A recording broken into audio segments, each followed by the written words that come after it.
నిమిషాల్లోనే Delhi exit pulse మనకు తెలియబోతోంది.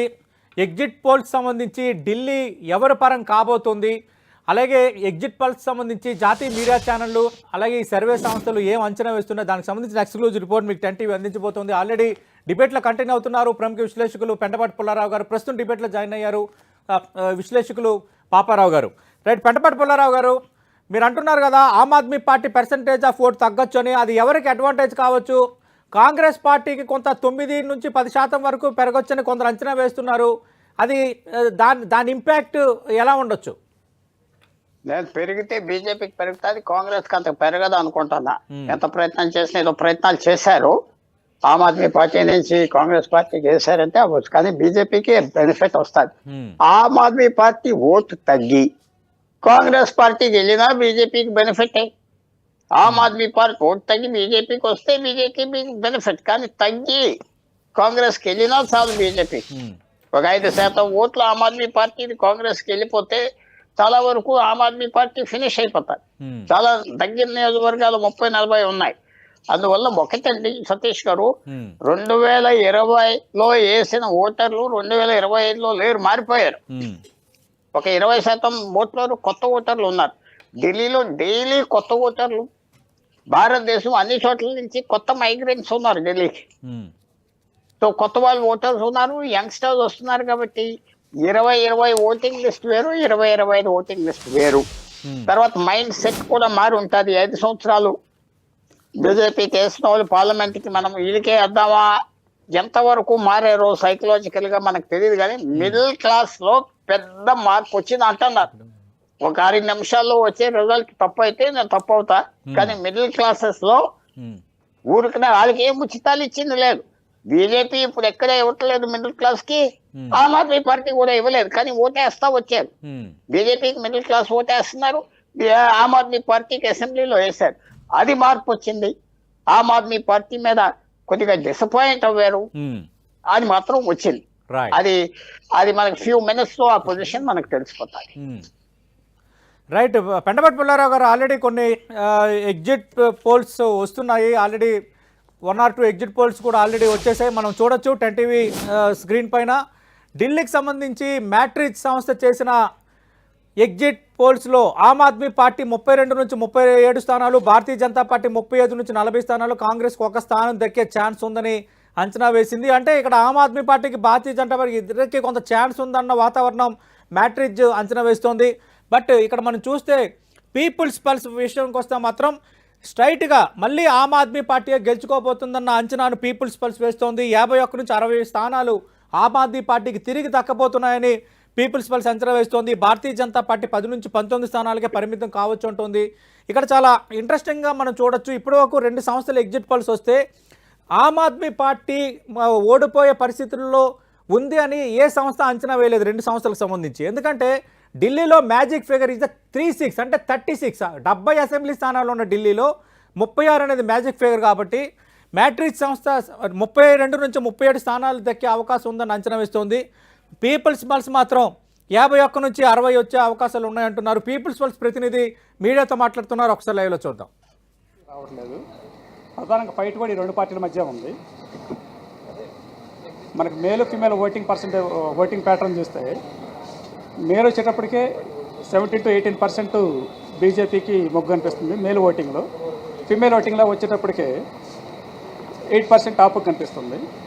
ఢిల్లీ మనకి మేల్ ఫిమేల్ ఓటింగ్ చూసుకుంటే 43% ఫిమేల్ ఓటింగు, 57% వచ్చేటప్పటికి మేల్ ఓటింగ్ ఉంది. ముఖ్యంగా బీజేపీకి వచ్చేటప్పటికే బ్రాహ్మణులు, రాజ్పుత్తు, యాదవ, జాటు, బనియా, గుప్తా ఇటువంటి వాళ్ళు మొత్తం ఈ క్యాస్ట్ అన్నీ కూడా బీజేపీకి సపోర్ట్ చేస్తుండగా, ఆపు వచ్చేటప్పటికి ముస్లిమ్స్, దళితులు, వాల్మీకి సామాజిక వర్గాలు కొంతవరకు మద్దతిస్తున్నాయి.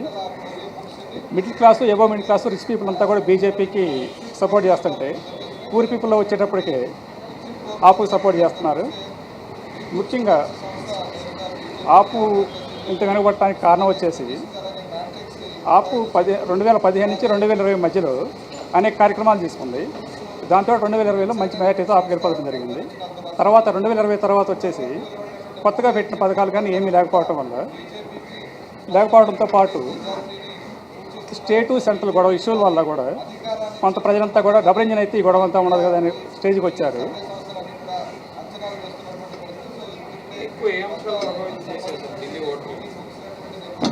ఒకటండి ఆపరేటప్పుడు మనకు ఒక ప్రజలంతా కూడా అది క్లీన్ చిట్ పార్టీ, అతనికి ఒక క్లీన్ చిట్ ఉండేది.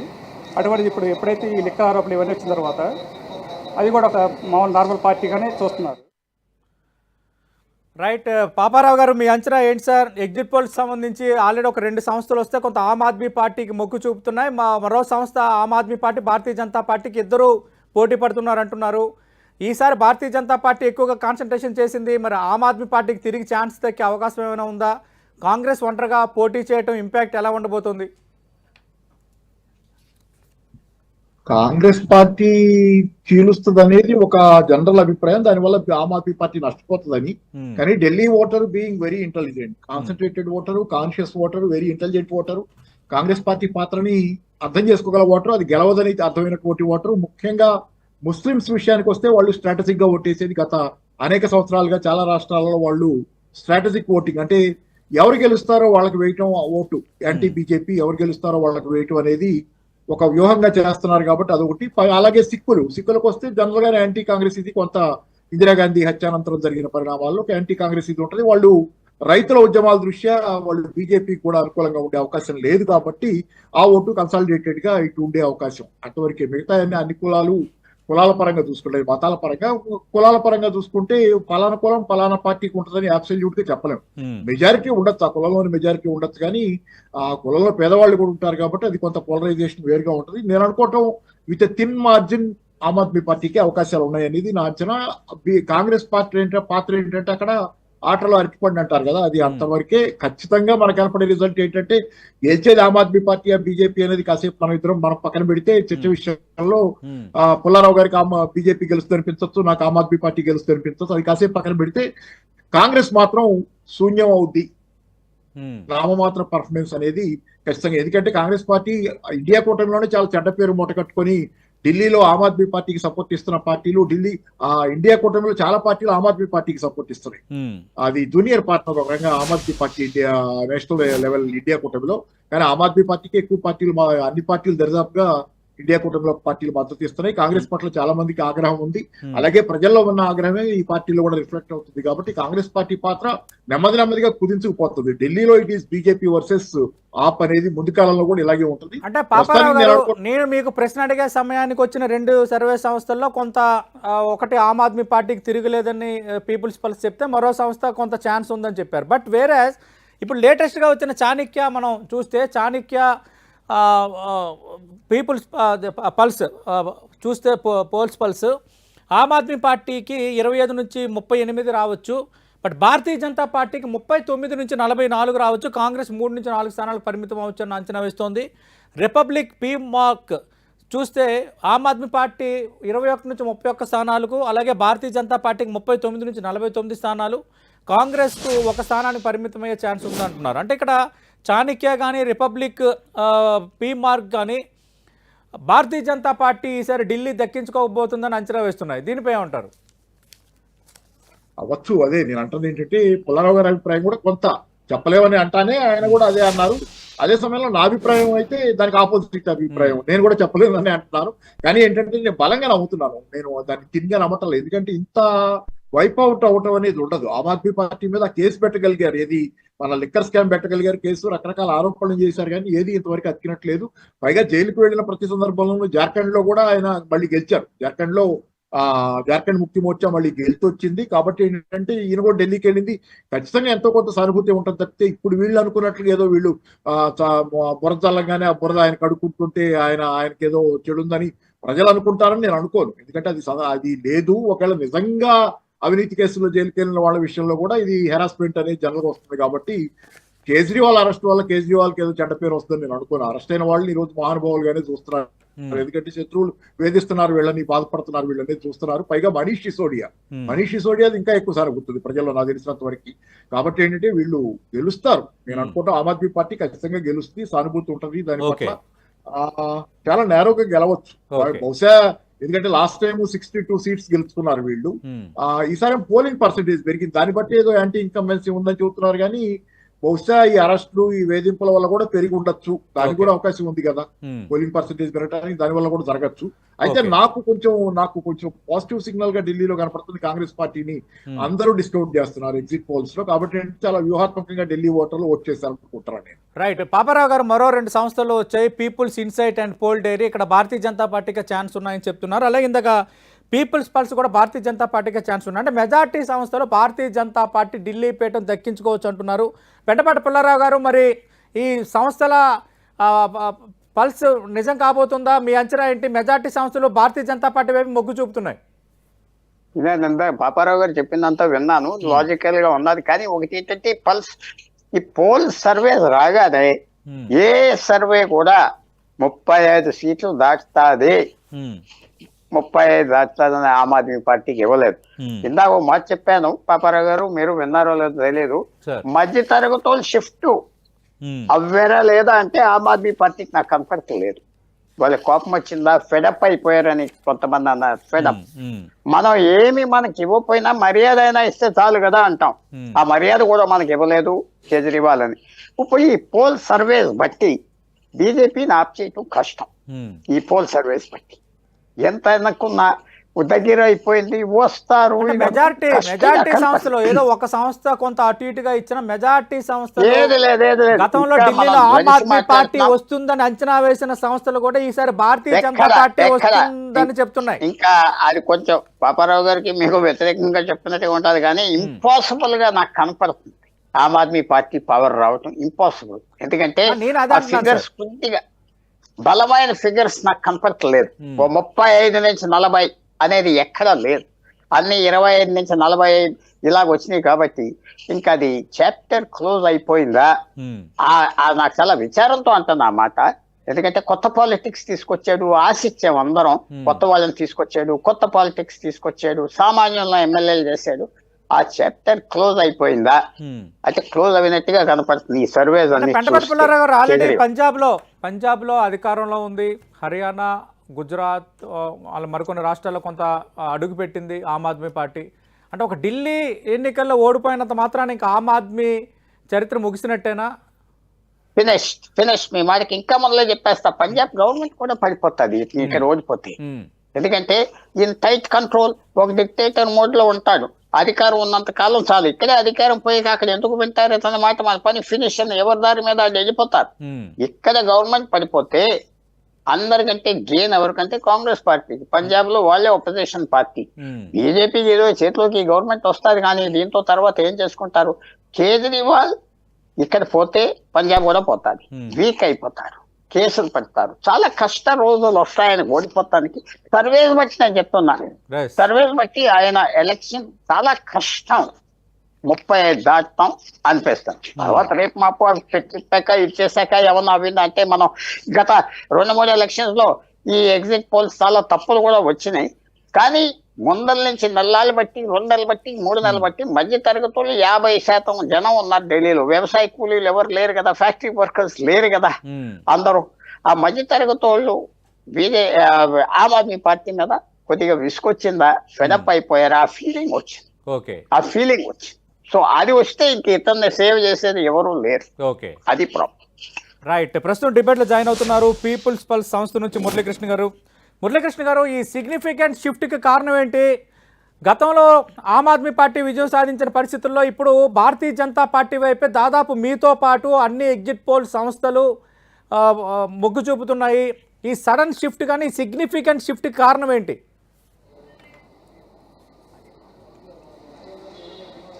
అంటే డబుల్ ఇంజిన్ సర్కారు అనేది కోరుకుంటున్నారు ఢిల్లీ ప్రజలు. దీనికి ప్రధాన కారణం ఏంటంటే 2020 థర్డ్ టర్మ్ సీఎం అయిన తర్వాత కేజ్రీవాల్ ఈ ఢిల్లీ సెంట్రల్ ఇష్యూస్ సంబంధించి బాగా ఎక్కువ ఇష్యూస్ అవుట్ వస్తున్నాయి. దీనికి సంబంధించిన పబ్లిక్ కూడా ప్రతిసారి సెంట్రల్ బ్లేమ్ చేస్తున్నారు కదా. ఒక్కసారి డబుల్ ఇంజిన్ సర్కార్ అయితే ఈ ప్రాబ్లమ్స్ రాకుండా ఉంటాయి, ఒక్కసారి అవకాశం ఇచ్చి చూద్దాం బీజేపీకి అనేది బాగా ఉంది. దానికి తోడు మనకి కేజ్రీవాల్ అన్న ఆమ్ ఆద్మీ పార్టీ అన్న ఒక ఇమేజ్ ఉండేదండి ఇంతకు ముందు. వచ్చేసి ఈ లిక్కర్ కేసులో అవునన్నా కాదనుకున్నా, లిక్కర్ కేసులో జైలుకి వెళ్ళి వచ్చిన తర్వాత కొంతమంది, అందరూ కాదు, కొంతమంది మిగతా పార్టీలకి ఈ పార్టీ కూడా మిగతా పార్టీలాగే దీనికి స్పెషల్గా ఇదేమీ లేదని చెప్పేసి పబ్లిక్లో బాగా వచ్చింది. దీనికి తోడు కాంగ్రెస్ ఓటింగ్ కూడా, కాంగ్రెస్ లాస్ట్ టైం వచ్చేసి 2020లో 4% 5% లోపే ఉంది ఓటింగ్. అటువంటి ఈరోజు 8% వరకు వెళ్తుంది. ఈ ఓట్ల చీలకు కూడా ఆప్ ఓట్లే చీరుస్తుందండి కాంగ్రెస్ వచ్చేసి. లాస్ట్ టైం 83% వరకు ముస్లిం ఓటింగ్ ఆపుకు వస్తే ఈసారి 70% వస్తుంది. కాంగ్రెస్ చీల్చే ప్రతి ఓటు కూడా ఆపోటే అవుతుంది ఇక్కడ. ఓకే, అంటే ఇంకా ఎలాంటి రీజన్స్ ఉన్నాయి అంటే ప్రధానంగా భారతీయ జనతా పార్టీ గత ఎన్నికల కంటే ఎక్కువగా కాన్సన్ట్రేషన్ చేసింది కదా, మోడీ ఇండివిజువల్గా ఇజ్జత్గా సవాలుగా తీసుకున్న అంశం ఏమైనా బలంగా ఉందా? మోడీ హామీలని ఢిల్లీ ప్రజలు విశ్వసించారా? ఖచ్చితంగా అండి. కేజ్రీవాల్ అమలు పరుస్తున్న స్కీమ్స్ ఏదైతే ఉన్నాయో ప్రతి దానికి సంబంధించి వీళ్ళు ఇంకొంచెం ఎక్కువ పెంచేస్తామంటున్నారు. మహిళా సమ్మాన్ యోజన అని చెప్పేసి 2100 ఇస్తా అన్నాడు.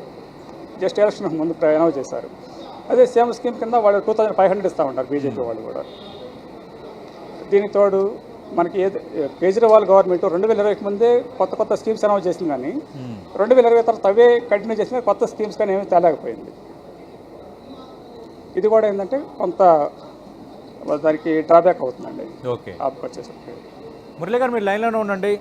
పాపారావు గారు, దాదాపు మెజార్టీ ఎగ్జిట్ పోల్ సంస్థలు భారతీయ జనతా పార్టీ వైపే మొగ్గు చూపుతున్నాయి.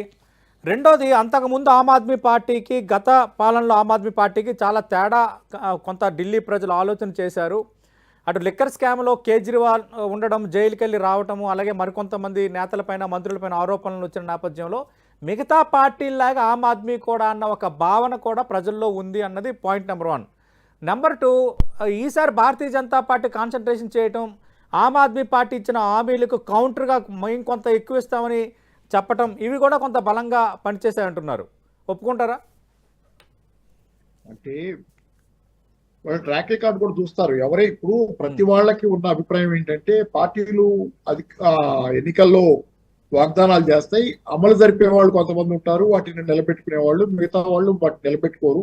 పార్టీలు ఎన్నికల్లో వాగ్దానం చేయడం కేవలం గెలవటం కోసమే, గెలిచిన తర్వాత ఏరు దాటిన తర్వాత అన్నట్లు ఉంటుంది అనేది చాలా మందికి అర్థమైన విషయం. ఆ మధ్య కాలంలో ఇక్కడ తెలంగాణలో ఫెయిల్యూర్స్ కూడా ఢిల్లీలో కాంగ్రెస్ పార్టీ ఆఫీసుల దగ్గర అక్కడ పోస్టర్లు వచ్చిన విషయం మీకు తెలిసిందే. తెలంగాణలో రైతు బంధు ఏదో విషయంలో అమలు చేయకపోవడం విషయంలో వాళ్ళు ఢిల్లీలో కూడా దానికి సంబంధించి పోస్టర్లు అవ్వడం, అంటే ఇక్కడ నుంచి అక్కడికి స్ప్రెడ్ అవుతుంది వార్త. అలాగే మహారాష్ట్ర ఎన్నికల్లో కూడా మనం విన్నున్నాం, ఇక్కడ రేవంత్ రెడ్డి గారు అక్కడ పథకాలు అమలు చేయట్లేదని, ఆయన చెప్పుకున్నది నిజం కాదని ప్రచారం జరిగిందని, అందుకే ఆయన ప్రచారం చేసిన చోట కాంగ్రెస్ పార్టీ గెలవలేదని, ఇట్లాంటివన్నీ విన్నాం. కాబట్టి ఏంటంటే ప్రజలంతా ఈ రోజు యూట్యూబ్ సోషల్ మీడియా పెరిగిన తర్వాత ఎక్కడి వార్త ఎక్కడికైనా క్షణాల్లో అందుతుంది. కాబట్టి ఏంటంటే ప్రజలంతా తేలిగ్గా విశ్వసిస్తారనుకోను. అయితే ఇక్కడ మీరు గమనించండి, మోడీ గారి గతంలో ఈ చర్చ పెట్టిందే మోడీ గారు. ఏది ఉచితాలకు వ్యతిరేకంగా రేవడీ కల్చర్ అని చర్చ పెట్టిందే మోడీ గారు. దాని విషయంలో సుప్రీంకోర్టు చేసింది, సుప్రీంకోర్టు విషయంలో కూడా ఆయన మాట్లాడిన విషయాలు ఉన్నాయి. కాబట్టి ఏంటంటే ఉచితాలు వద్దనేది వాళ్ళ స్టాండ్. అంటే తప్పక ఇతరులతో పోటీలో ఇస్తున్నారు, కానీ ఇతరులు కనుక తగ్గితే కనుక వెనక్కి వాళ్ళు కూడా ఆ ఉచితాలు ఇవ్వడానికి వాళ్ళకి ఇష్టం, మనసావచ్చే చేస్తున్న పని కాదు. కాబట్టి ఈ విషయం కనీసం ప్రజలకు ఒక అవగాహన ఉంటది. మొన్నటి బడ్జెట్ తర్వాత మొన్నటి బడ్జెట్ లో ఎవరికి ఇచ్చారు, అదొకటి పనిచేస్తే, ఇది మన ఇన్కమ్ ట్యాక్స్ ఒకటి పనిచేస్తే ఢిల్లీలో ఉన్నటువంటి 50% మధ్యతరగతి వర్గం అన్నారు కాబట్టి మన పుల్లారావు గారు, అది ఇన్కమ్ ట్యాక్స్ రాయితీ అనేది కొంత పనిచేయాలి. అది కొద్దిగా తాత్కాలికంగా పనిచేస్తే, లేకపోతే ఓవరాల్ గా ధరల పెరుగుదల కానీ ఉద్యోగం కానీ ఇవన్నీ ఎవరి ఖాతాలో మేజర్ సమస్యలు ఆప ఖాతాలో కొంతవరకు ఉంటుంది, కానీ మేజర్ ఖాతా అది ఢిల్లీలో అదే దేశంలో ఉన్న బీజేపీ గవర్నమెంట్ మేజర్ భారం అనేది అందరికీ తెలుసు. ధరల పెరుగుదల అయితే పూర్తిగా బీజేపీ ఖాతాలోనే పడుద్ది. అలాగే కొంత మేరకు ఖచ్చితంగా నిరుద్యోగం కూడా వాళ్ళ ఖాతాలోనే పడుతుంది. కాబట్టి దీనికి అతీతంగా జనాలు ఉంటారంటే ఉండొచ్చు, చెప్పలేము. కొన్ని చోట్ల జరిగింది అది, ఎందుకంటే మహారాష్ట్రలో జరిగింది అది. ఆర్థిక సమస్యలకు అతీతంగా జనాలు బీజేపీకి పట్టం కట్టారు అక్కడ అనేది కనపడుతుంది. కాబట్టి ఎట్లా ఉంటది అనేది కరెక్ట్ గా అదే కొంత ప్రిసైజ్ గా చెప్పడం కష్టం. నేను ఎదురు చూస్తుంది ఏంటంటే యాక్సిస్ మై ఇండియా సంస్థ మనందరికీ తెలిసిందే, దాని సర్వే రిజల్ట్ ఎక్కడ ఉంటుంది, అది ఏమన్నా వచ్చిందా, వాళ్ళు చేశారా సర్వే రాబోతుంది. ఖచ్చితంగా నేను మీకు అప్డేట్ చేస్తాను. మురళీకృష్ణ గారు, మొన్న బడ్జెట్ లో ఇచ్చిన ఇన్కమ్ ట్యాక్స్ బెనిఫిట్ ఆ అంశం ఏమైనా ఢిల్లీ ఓటర్ పైన పడిందా? ప్రధానంగా ఢిల్లీలో మధ్యతరగతి 50% మించి ఉన్నారన్న అంచనాల నేపథ్యంలో, అలాగే శాలరీడ్ ఎంప్లాయీస్ కానీ దీన్ని ఏమైనా ఒక పాజిటివ్గా అదేమైనా పనిచేసిందా?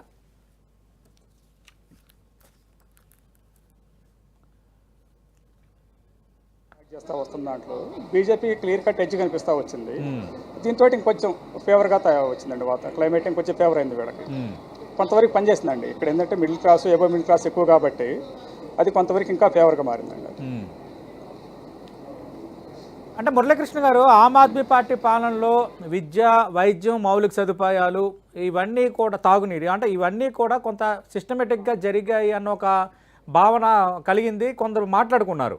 మరి అవేమీ పని చేయలేదా మిడిల్ క్లాస్పై కానీ, లోవర్ మిడిల్ క్లాస్పై కానీ, తర్వాత ఓటర్స్పై కానీ? అంటే ఇవన్నీ కూడా వచ్చేసి సతీష్ గారు ఇవన్నీ వచ్చేసి 2020కి ముందే ఇంట్రొడ్యూస్ చేసిన పథకాలు అవన్నీ కూడా ఏదైతే ఉన్నాయో అవన్నీ 2020 తర్వాత కొత్తగా వీళ్ళు చేసింది ఏమీ లేదు. గుండా సంస్థలు అలాగే ఉన్నాయి.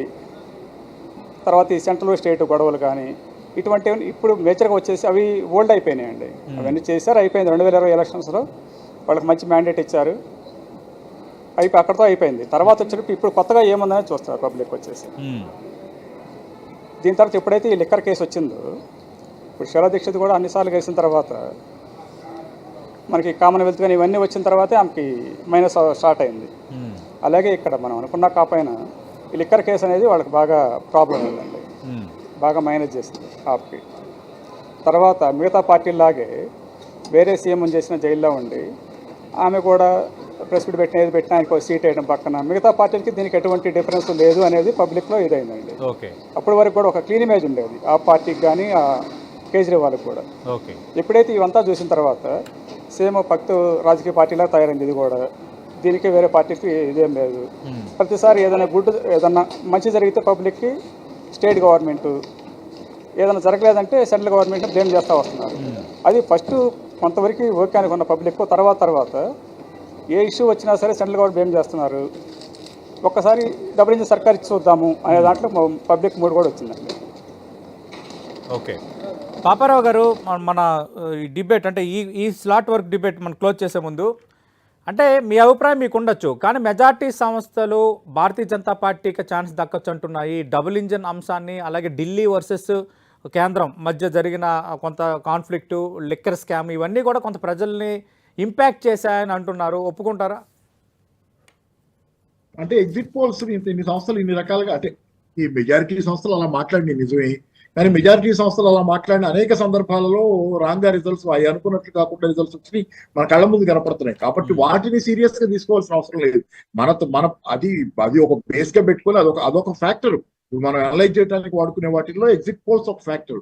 అంతేగాని ఎగ్జిట్ పోల్స్ అంచనా తగ్గి పెట్టుకొని మనం అంచనా వేసుకుంటే మరి ఈ దేశంలో ఎగ్జిట్ పోల్స్ చాలా సార్లు అవుట్ ఆఫ్ ది టార్గెట్ అసలు చాలా దూరంగా హిట్ చేస్తున్నాయి. కాబట్టి ఏంటంటే నేను పెద్ద ఎగ్జిట్ పోల్స్ సీరియస్ గా తీసుకోవట్లా. దానికంటే కూడా నేను కొంత యాక్సిస్ మై ఇండియా లాంటి సంస్థలు బాగా శాస్త్రీయంగా చేస్తున్నాయి అనేది నమ్ముతారు. ఎందుకంటే అతను చాలా సార్లు ఆ లోక్సభ ఎన్నికల్లో ఫెయిల్ అయితేనే పాపం ఆయన టీవీ ప్రోగ్రామ్ లో ఎయిట్ చేశాడు. ఆంధ్రప్రదేశ్ ఎన్నికల్లో కరెక్ట్ గా అంచనా వేసిన కేకే సర్వే మాత్రం ఆమ్ ఆద్మీ పార్టీకి 39 స్థానాలు రావచ్చు అంటూ ఇప్పుడే జస్ట్ బ్రేక్ అవుతుంది. బీజేపీకి 22 స్థానాలు రావచ్చు ఉంటుంది. కాబట్టి మీరు అన్నట్టుగా అటు ఇటు కూడా ఉన్నాయి, బట్ మెజారిటీ సంస్థలు భారతీయ జనతా పార్టీకి మొగ్గు చూపుతున్నాయి. అదే మెజారిటీ అంటే వి కెనాట్ గో మెజారిటీ బట్టి నేను అంటే నాకు కొంచెం ఆమ్ ఆద్మీ పార్టీ గెలవాలని కోరుకుంటాం వల్ల కూడా నేను ఇలా మాట్లాడుతున్నాను అనిపిస్తుంది. కానీ నాకు అయితే ఏదేమైనా కానీ ఏంటంటే ఓవరాల్ గా అసలు ఈ ఎగ్జిట్ పోల్స్ బట్టి పోయేటంటే కూడా కొంత ఎగ్జిట్ పోల్స్ లో కూడా స్టాండర్డ్ సంస్థలు ఏంటి, యాక్సిస్ మై ఇండియా అనేది చాలా కాలంగా స్టాండర్డ్. చూద్దాం సార్, మరి కాసేపు అది కూడా వస్తుంది కాబట్టి ఖచ్చితంగా మనం మాట్లాడుకుందాం. 8వ తారీఖు రిజల్ట్స్ కూడా ఉన్నాయి, ఇంకొక రోజు 2 రోజులు తేడా ఉంది కాబట్టి ఖచ్చితంగా ఆ రోజు కూడా కలుద్దాం. థ్యాంక్ యూ పాపారావు గారు, థ్యాంక్ యూ మురళీకృష్ణ గారు. ఇప్పుడు స్మాల్ బ్రేక్ తీసుకుందాం. బ్రేక్ తర్వాత మెజార్టీ సంస్థలు ఢిల్లీ